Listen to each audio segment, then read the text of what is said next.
તો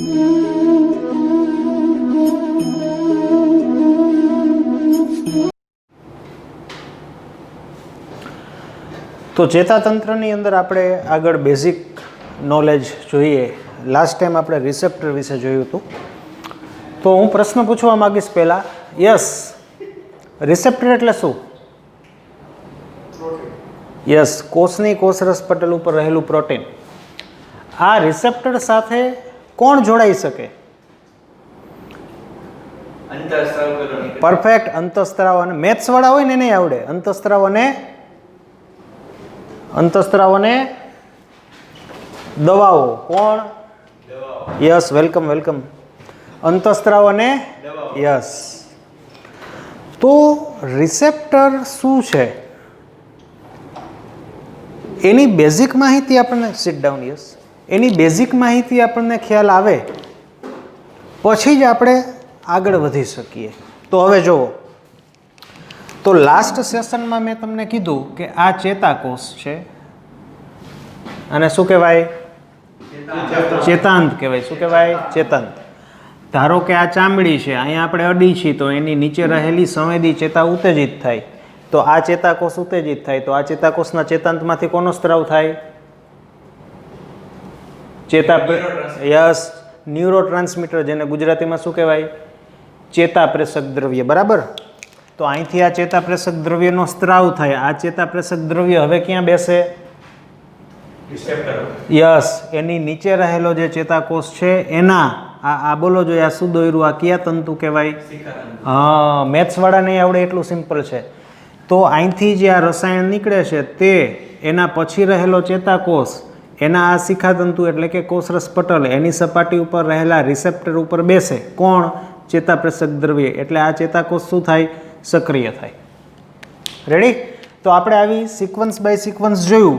વળી પાછું આ ચેતાકોષ સક્રિય થાય, ચેતાંતમાંથી ચેતાપ્રેષક દ્રવ્યનો સ્ત્રાવ થાય જે એની નીચે રહેલા ચેતાકોષની સપાટી ઉપર રિસેપ્ટર ઉપર બેસે એટલે આ ચેતાકોષ. ફાઇનલી આ ચેતા સંવેદી ચેતા ક્યાં જાય?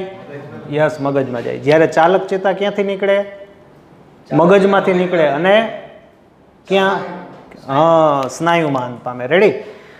તો આપણે ચાલક ચેતા જે મગજમાંથી નીકળે છે, સ્નાયુમાં અંત પામે છે, 108મી વખત હું બોલું છું ત્યારે 109મી વખત મગજમાં બેસશે. તો સ્નાયુના મૂળ 3 પ્રકાર, જેમાં આપણે જોયું એક રેખિત સ્નાયુ. જો હવે આ રેખિત સ્નાયુ હું દોરું છું. આ રેખિત સ્નાયુ, રેખિત સ્નાયુ કોષ, સ્નાયુનો કોષ દોર્યો છે, આખે આખો સ્નાયુ નથી દોર્યો. પછી સ્નાયુમાં કઈ ચેતા અંત પામે? ચાલક ચેતા. કઈ? ચાલક ચેતા.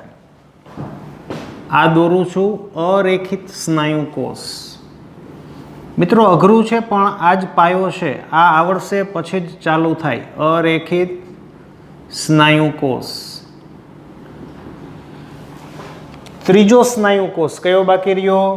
હૃદ સ્નાયુ કોષ. હૃદયની દિવાલમાં રહેલા સ્નાયુ કોષ, હૃદ સ્નાયુ. મીન્સ કે આ ત્રણેય અલગ અલગ પ્રકારના સ્નાયુ છે, જેમાં આપણે જોયું કે જે રેખિત સ્નાયુ છે એનું બીજું નામ હતું કંકાલ સ્નાયુ, અથવા તો આપણું કંકાલ, અસ્થિની આસપાસ રહેલા સ્નાયુ કે જે આપણી ઈચ્છા મુજબ કાર્ય કરે. જ્યારે અરેખિત સ્નાયુ છે પોલા અંગની દિવાલમાં હોય. જઠર છે, આંતરડું છે, અન્નળી છે, શ્વાસનળી છે, અંડવાહિની છે. બરાબર? પછી કાનમાં ન હોય. અંડવાહિની છે, શુક્રવાહિની છે, આંખની કીકી છે, અહીંયા અરેખિત સ્નાયુ હોય. જ્યારે હૃદ સ્નાયુ હૃદયમાં હોય. ત્રણેય પ્રકારના સ્નાયુમાં ચાલક ચેતા જાય. ચેતાતંત્રનું વર્ગીકરણ 2 વખત ભણ્યા કાર્યની દ્રષ્ટિએ, કે જે થોડુંક ડિફિકલ્ટ છે. આગળના ધોરણની અંદર આવશે, અત્યારે ન આવે. પણ કાર્યની દ્રષ્ટિએ તમારે સમજવું હોય તો આપણે આવા પ્રકારનું જ પ્રોપર કાર્ય સમજવું હોય, કેવી રીતે ખરેખર આખા શરીરના અંગો કામ કરે છે, મગજ એને કંટ્રોલ કરે છે, તો આપણે એ જ વર્ગીકરણ સમજવું પડે. જે ડિફિકલ્ટ છે એને મગજમાં બેસાડવું પડે, એને હથોડી મારીને બેસાડવું પડે તો જ આવડે, બાકી ન આવડે. ચાલો, કાંઈ બહુ વધારે બુદ્ધિ ન હલાવતા, પણ એટલી ખબર પડવી જોઈએ કે સ્નાયુ કોષ છે એટલે સંવેદી ચેતા અંત પામે. સાચી વાત ને? ન પામે, ચાલક પામે. રેડી? સ્નાયુ કોષ છે એટલે કઈ ચેતા અંત પામશે? ચાલક ચેતા. હવે હું એક પ્રશ્ન પૂછું કે શું સ્નાયુ કોષમાંથી અથવા તો સ્નાયુ જે છે આખા સ્નાયુ એમાંથી સંવેદી ચેતા મગજમાં જતી હશે? તો જવાબ છે હા. કઈ રીતે ખબર પડે?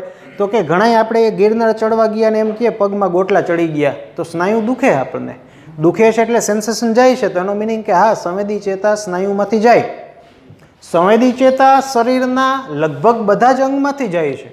ક્યાંથી નથી જતી એની ચર્ચા કરી, નખમાંથી નથી જતી, વાળમાંથી નથી જતી. ચાલો હવે આપણે જે 2 વખત ભણ્યા ચેતાતંત્રનું વર્ગીકરણ કાર્યની દ્રષ્ટિએ, એમાં 2 પ્રકારની મુખ્ય ચાલક ચેતા હતી. એક દૈહિક ચાલક ચેતા અને બીજી સ્વયંવર્તી ચાલક ચેતા. આપણે ભણી ગયા કે આ જે સ્નાયુ છે એ આપણે ઈચ્છા મુજબ કાર્ય કરતા નથી. રેડી? તો આમાં 2 પ્રકારની ચાલક ચેતા જાય. કાલનો કદાચ સેશન યાદ હોય તો લીવર ને બ્રેક આપણે કરતા. 2 પ્રકારની ચાલક ચેતા જાય, એક લીવર મારે, બીજી બ્રેક મારે. એક ચેતા સ્નાયુનું સંકોચન વધારે, બીજી ઘટાડે. જ્યારે આમાં એક જ પ્રકારની ચાલક ચેતા જાય જેનું નામ છે દૈહિક ચાલક ચેતા. જ્યારે આની અંદર 2 પ્રકારની ચાલક ચેતા જાય, જેમાં એકનું નામ છે અનુકંપી ચાલક ચેતા અને બીજાનું પરાનુકંપી ચાલક ચેતા. તો ધ્યાન આપો, આ સ્નાયુ કોષ છે એટલે કે જે આ બ્લુ કલરનું તમે જોઈ રહ્યા છો તે છે કોષરસ પટલ. આ છે કોષરસ પટલ. કોષરસ પટલ.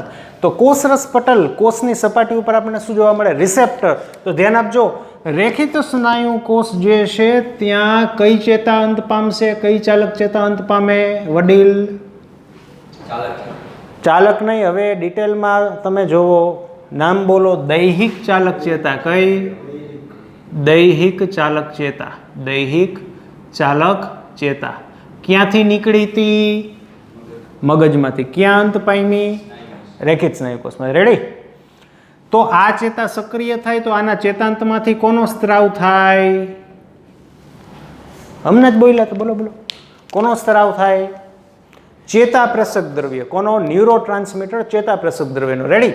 તો જોજો હવે મહત્વનું આવે છે કે રેખિત સ્નાયુ કોષની સપાટી ઉપર આપણને રિસેપ્ટર જોવા મળે. શું જોવા મળે? રિસેપ્ટર. રિસેપ્ટર વિશે જોયું હતું કાલે કે રિસેપ્ટર છે એ સ્પેસિફિક હોય, ચોક્કસ અણુ જ ચોક્કસ રિસેપ્ટર સાથે જોડાય. જેમ કે આપણે જોયું હતું કે ગ્રોથ હોર્મોન્સ છે તો એ ગ્રોથ હોર્મોન્સ રિસેપ્ટર સાથે જોડાતું. થાઇરોઇડ સ્ટિમ્યુલેટિંગ હોર્મોન્સ રિસેપ્ટર સાથે થાઇરોઇડ સ્ટિમ્યુલેટિંગ હોર્મોન્સ જ જોડાય. બરાબર? તો આ રિસેપ્ટર છે. આ રિસેપ્ટરનું નામ છે એસિટાઇલ કોલિન રિસેપ્ટર. શું છે? એસીએચ એટલે acetyl choline. ACH is equal to acetyl. Acetyl choline. Acetyl choline. તો આ શું છે? એસિટાઇલ કોલિન ચેતાપ્રેષક દ્રવ્ય. શું છે? યસ, ચેતાપ્રેષક દ્રવ્ય, ન્યુરો ટ્રાન્સમીટર. તો જો હું હાવ દેશી ભાષામાં કહું, મારી ઈચ્છા થઈ કે મારે હાથ આમ કરવો. સાંભળજો, મારી ઈચ્છા થઈ કે મારે હાથ આમ કરવો એટલે શું પ્રોસેસ શું થઈ? તો કે મગજમાં જે હાથનું કેન્દ્ર હોય ને ત્યાંથી ચાલક ચેતા સક્રિય થઈ. ત્યાંથી ચાલક ચેતા સક્રિય થઈ, કરોડરજ્જુ અહીંયાથી હાથમાં આવી. રેડી? અને હાથની અંદર જે ચાલક ચેતા છે એના ચેતાંતમાંથી ચેતાપ્રેષક દ્રવ્ય નામઃ એસિટાઇલ કોલિનનો સ્ત્રાવ થયો. કોનો? હા. તો દૈહિક ચાલક ચેતા હોય ને કઈ? એ દૈહિક ચાલક ચેતાના ચેતાંતમાંથી કોનો સ્ત્રાવ થાય? યસ, એસિટાઇલ કોલિન ચેતાપ્રેષક દ્રવ્યનો સ્ત્રાવ થાય. અને આ એસિટાઇલ કોલિન જે છે તે એસિટાઇલ કોલિન રિસેપ્ટર ઉપર બેસે અને રેખિત સ્નાયુનું શું થાય? સંકોચન થાય. સમજાણું તમને? રેડી? કાંઈ ક્વેરી? જુઓ, જંતુનાશક દવા પીવાથી શું થાય? સાપ કરડે તો શું થાય? વગેરે વગેરે જેવી બાબત આપણને હવે અરેખિત સ્નાયુ જે છે એની વાત ક્લિયર કરશો એટલે ઓટોમેટિકલી મગજમાં બેસશે. ચાલો જુઓ, પહેલાં તમે મને કહો કે અરેખિત સ્નાયુ છે. હાલો, મેં આ શું શીખડાવ્યું? મેં એટલું શીખડાવ્યું કે જે રેખિત સ્નાયુઓ છે, હાથ, પગ, ગરદન, આંખના ડોળા, જે આપણી ઈચ્છા મુજબ ચાલે, કમર, રેડી? આ બધાય જગ્યાએ દૈહિક ચાલક ચેતા આવે. હવે મને એમ થયું પગ આમ કરવો છે. રેડી? તો આ પગ આમ ઉપર થાય તો એમાં શું પ્રોસેસ થઈ કે પગનું જે કેન્દ્ર હતું ત્યાંથી જે ચાલક ચેતા એ સક્રિય થઈ અને ઘણા બધા ચેતાકોષો ફાઇનલી જેને કહેવાય કે પગના સ્નાયુ છે અહીંયા ચાલક ચેતામાંથી કોનો સ્ત્રાવ થયો? Acetyl choline. એ ક્યાં બેઠું? આનું શું થયું? શું તમે જવાબ આપી શકો કે હું એસિટાઇલ કોલિનનું ઇન્જેક્શન આપું તો કોનું સંકોચન થાય? યસ. શું હૃદયનું? નહીં, હૃદયમાં તો પાછા લોચા પડશે. ચાલો, આટલી ખબર પડી ને? એસિટાઇલ કોલિનનું ઇન્જેક્શન આપવામાં આવે તો કોનું સંકોચન થશે? રેખિત સ્નાયુનું. રેડી? ચાલો હવે આ બાજુ ધ્યાન સ્ટુડન્ટ્સ. અરેખિત સ્નાયુ કોષ જે છે, અરેખિત સ્નાયુ, એની અંદર કેટલા પ્રકારની ચેતાઅંત પામે? બે પ્રકારની ચેતાઅંત પામે, જેમાં એક કોનું કામ કરે? લીવર. બીજું બ્રેક. તો જુઓ, મગજમાંથી આ એક પ્રકારની ચેતા આવી, આ બીજા પ્રકારની ચેતા આવી. સંવેદી ચેતા ને? તો હા, ચાલક ચેતા. રેડી? એમાં એકનું નામ શું છે? અનુકંપી ચાલક ચેતા. કેવું? અનુકંપી ચાલક ચેતા. અનુકંપી ચાલક ચેતા હાથમાં હોય? ન હોય. હાથમાં કયા સ્નાયુ હોય? રેખિત સ્નાયુમાં આવતી ચાલક ચેતાને શું કહેવાય? દૈહિક ચાલક ચેતા. Yes, perfect. રેડી? જો તમારું આ સ્ટાર્ટિંગ છે, આજે 12thનો વિદ્યાર્થી હોય ને તો એને કંઈ કહેવાની, એને હું એમ કહું એડ્રીનાલિનનું ઇન્જેક્શન આપતા શું થાય, તો એ આખું બોડીમાં એને ખબર પડી જાય કે હાથમાં થાય, હૃદયમાં થાય, જઠરમાં થાય. આ હજી શરૂઆત છે, એટલે મગજમાં બેસતા જ વાર લાગે. ચાલો જુઓ, તો આ કઈ ચેતા હશે? પરાનુકંપી ચાલક ચેતા. રેડી? તમને પ્રશ્ન થાય કે બે ચેતા જાય છે, તેમાંથી ચાલુ કઈ હોય?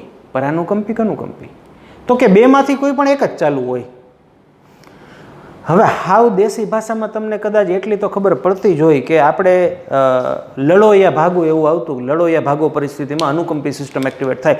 તો એવી ઇમરજન્સી કન્ડિશન હોય, ધારો કે તમે બેઠા છો બધાય અને અત્યારે ભૂકંપ આવે કે ગરોળી નીકળે ને અથવા તો સાપ નીકળે કે એવું કંઈ થાય, તો જે ઇમરજન્સી કન્ડિશન આવે ને તો આપણા શરીરમાં બધી અનુકંપી ચેતા એક્ટિવેટ થાય.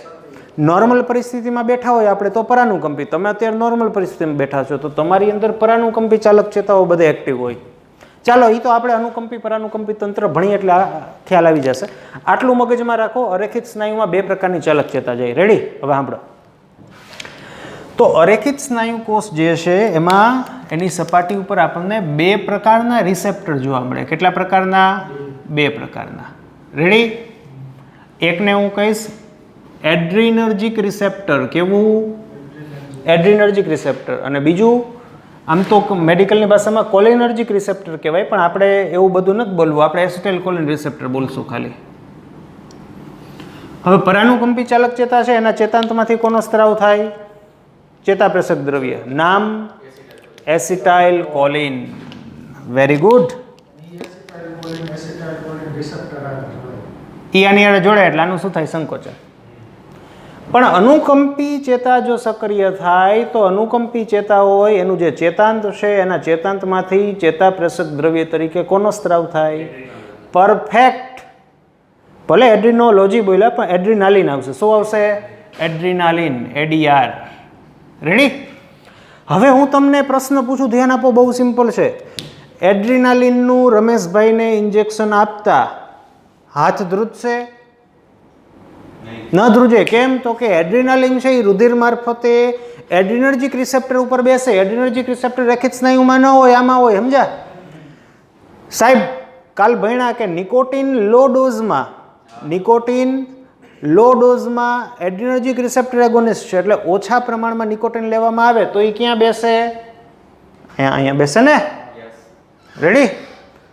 અને હાઈ ડોઝમાં, આજે ઘણા લોકોને તમે જોયું હોય સિગરેટ પીતા હોય કે તમાકુ વધારે પ્રમાણમાં લેવાય તો ધ્રુજારે. તો એનો મિનિંગ શું છે કે એ નિકોટિન એને કેવા ડોઝમાં વયું ગયું? હાઈ ડોઝમાં નિકોટિન છે એ એસિટાઇલ કોલિન રિસેપ્ટર એગોનિસ્ટ હતું, તો એ સાહેબ અહીંયા બેસે. અહીંયા બેસે ને. આમાં રેખિત સ્નાયુ એસિટાઇલ કોલિન રિસેપ્ટર. રેડી? તો આ તો હાથ પગમાં હોય ને, ધ્રુજારી ઉપડે ને. રેડી ને? ચાલો, હવે આના આધારે હું તમને આ વસ્તુ તમારા મગજમાં હોય, રિસેપ્ટરનું ડિસ્ટ્રીબ્યુશન મગજમાં હોય, પછી હું તમને કોઈ પણ દવા ભણાવું કે આ છે એડ્રીનર્જિક રિસેપ્ટર એગોનિસ્ટ છે, આ છે, તો તમારે સીધું ખબર પડી જાય કે કયા અંગમાં કઈ અસર આવશે ને કઈ અસર નહીં આવે. એટલે આ બેઝિક વસ્તુ છે એકદમ. આ આપણે ભણવામાં ન આવે પણ આ આવડે તો જેને કહેવાય કે બધું આવડે. સમજાય ને? ચાલો આગળ વધીએ. હવે વાત રહી હદ સ્નાયુનું, કે જેના ઉપર મેં ક્યારેય પડદો જ નથી પાડ્યો, પણ આજે પડદો પાડી દઉં. હદ સ્નાયુ જે છે ને, હદ સ્નાયુ, ત્યાં પણ બે પ્રકારની ચેતા આવે. કેટલા પ્રકારની? કઈ? અનુકંપી અને પરાનુકંપી. Same to same. એટલે મિત્રો જો હું તમને છે ને હજી તો તમારે એ કરવાનું જ નથી, પણ છતાંય અત્યારે હમણાં તમને ઓટોમેટિકલી થોડીક ખબર પડી જાય ને એવું હમણાં કરી દઉં. જુઓ, આ અનુકંપી, અનુકંપી, પરાનુકંપી. સ્ટુડન્ટ્સ, પરાનુકંપી ચાલક ચેતામાંથી ચેતાપ્રેષક દ્રવ્ય તરીકે કોનો સ્ત્રાવ થાય? એસિટાઇલ કોલિનનો. પરફેક્ટ. અનુકંપીમાંથી દૈહિક ચાલક ચેતામાંથી એસિટાઇલ કોલિન ચેતાપ્રેષક દ્રવ્ય દૈહિક અને પરાનુકંપી બંને દ્વારા સ્ત્રાવ પામે. રેડી? આ હથસ્નાયુ ઉપર અહીંયા કયું રિસેપ્ટર હોય? Acetyl choline receptor. અહીંયા કયું હોય? એડ્રીનર્જિક રિસેપ્ટર હોય. હા કે ના? હવે સાંભળજો, આટલું મગજમાં રાખો. હું તમને એક વસ્તુ આપું છું. જુઓ, નંબર 1, એસિટાઇલ કોલિનનું ઇન્જેક્શન રમેશભાઈને આપતા, રમેશભાઈને આપતા. રેડી? ચાલો બોલો, હાથનું શું થાય ભાઈ? સંકોચન થાય હાથમાં? હા કે ના? થાય. સમજાવું. હાથમાં કયા સ્નાયુ હોય? રેખિત સ્નાયુ ઉપર એસિટાઇલ કોલિન રિસેપ્ટર છે. તો આપણે એસિટાઇલ કોલિનનું ઇન્જેક્શન આપ્યું તો એસિટાઇલ કોલિન રુધિર મારફત અહીંયા પહોંચી શકે? યસ, પહોંચી શકે ને. તો હાથનું શું થાય? સંકોચન થાય. રેડી? સમજાય છે ને? ચાલો હવે હું ફેરવી નાખું. ચાલો બીજું, એસિટાઇલ કોલિનનું ઇન્જેક્શન આપતા હૃદય, તમે ભણી ગયા 10મામાં, હાર્ટ, હૃદયમાં ધબકારામાં વધારો થાય ઘટાડો થાય? ઘટાડો થાય. ચાલો, આ તો મેં હજી ભણાવ્યું જ નથી, પણ હું તમને એવી રીતે કહી શકું કે પરાનુકંપી સિસ્ટમ એક્ટિવેટ થાય. પરાનુકંપી સિસ્ટમ એક્ટિવેટ થાય તો તમે 10મામાં ભણતા કે ધબકારા ઘટે છે. તો એનો મિનિંગ શું કે પરાનુકંપી ચાલક ચેતામાંથી એસિટાઇલ કોલિનનો સ્ત્રાવ થઈને રિસેપ્ટર ઉપર બેસે એટલે સ્નાયુનું સંકોચન કેવું બને? ધીમું. તો આપણે એસિટાઇલ કોલિન ઇન્જેક્શન આપીએ તો આ એસિટાઇલ કોલિન અહીંયા બેસે ને સંકોચન કેવું કરશે? ધીમું. હવે 2 દી તો એ જ ઘડ નહીં પડે કે ઘડી કે આ અનુકંપી સિસ્ટમ એક્ટિવેટ થાય તો એની અસર ને ઇન્જેક્શન આપી એની અસર, તો કે બેની અસર એક જ આવે. આજે હું ઇન્જેક્શન થ્રુ એસિટાઇલ કોલિન કે એડ્રીનાલિન અંદર ઇન્જેક્ટ કરું કે ચેતાઓમાંથી નીકળે, વસ્તુ એક જ થાય. તમે સમજ્યા? ચાલો આપણે કાંઈ નહીં, રહેવા દો. જુઓ, હવે આટલી વસ્તુ મગજમાં રાખો. પહેલેથી તમારે જોવી પડે, ચેતાતંત્ર જે દીનું ચાલુ કર્યું તે દીની જોવી પડે આપણે કે સંવેદી ચેતા, ચાલક ચેતા. પછી એ જોવું પડે ચાલક ચેતાના પ્રકાર કેટલા. પછી એ જોવું પડે સ્નાયુ કેટલા, એમાં કયા ઐચ્છિક છે કયા અનૈચ્છિક છે, શું છે. પછી ચાલક ચેતાઓ કેટલા પ્રકારની છે એ જોવું પડે. ચાલક ચેતા કેટલા પ્રકારની જોવાઈ જાય પછી આ ફિગર જોવી પડે. અને મિત્રો હવે એક જ સ્ટેપ દૂર છીએ આપણે. હું તમને અનુકંપી પરાનુકંપી ચેતાતંત્ર સમજાવી દઉં પછી ઓટોમેટિકલી હું તમને ડાયરેક્ટ પ્રશ્ન પૂછું કે આને આ ઇન્જેક્શન આપશું તો શું થાય? જઠરમાં શું થાય? હૃદયમાં શું થાય? આંતરડામાં શું થાય? HClનો સ્ત્રાવ કેવો થાય? પાચન શક્તિ વધે ઘટે? જેમાં પછી હાલવું જોઈએ ન હાલવું જોઈએ વગેરે વગેરે. આખું આ બેઝિક છે. સમજાય તમને? એટલે તમે ફક્ત આટલી વસ્તુ ઉપર ગૌર કરો. અને ફરીથી કહી દઉં મિત્રો, એમ ગૌર ન થાય, ગોળનું પાણી ન થઈ જાય. ધ્યાન આપજો, પહેલેથી જ તમારે જોવું પડે. ત્યારે કેટલા ટકા સમજાય? 50%. 1% નહીં, 50%. કેટલું? રેડી? પછી ધીમે ધીમે સ્ટેપ બાય સ્ટેપ, કારણ કે આ હજી આ મગજમાં જ આવું તમે ભણ્યા જ નથી કોઈ દી. સમજે? યસ. એટલે હું પહેલેથી જ કહું છું કે 3 મહિને તો એ ઘડ પડશે તમને આખી. હો, આ નહીં, આ તો ઘડ પાડવી પડશે, ન કાંઈ ઘડ ન પડે. સમજ્યા વાત ને? એટલે આ એકદમ બેઝિક છે. અને આ આવડી ગયા પછી આ ખૂબ ઇન્ટરેસ્ટિંગ પણ એટલું જ છે. સમજ્યા તમે? તો આ વસ્તુ મગજમાં રાખો. ફરીથી આવતા સેશનની અંદર આ પ્લસ આનાથી આગળ એક્સ્ટ્રા ભણીશું આપણે.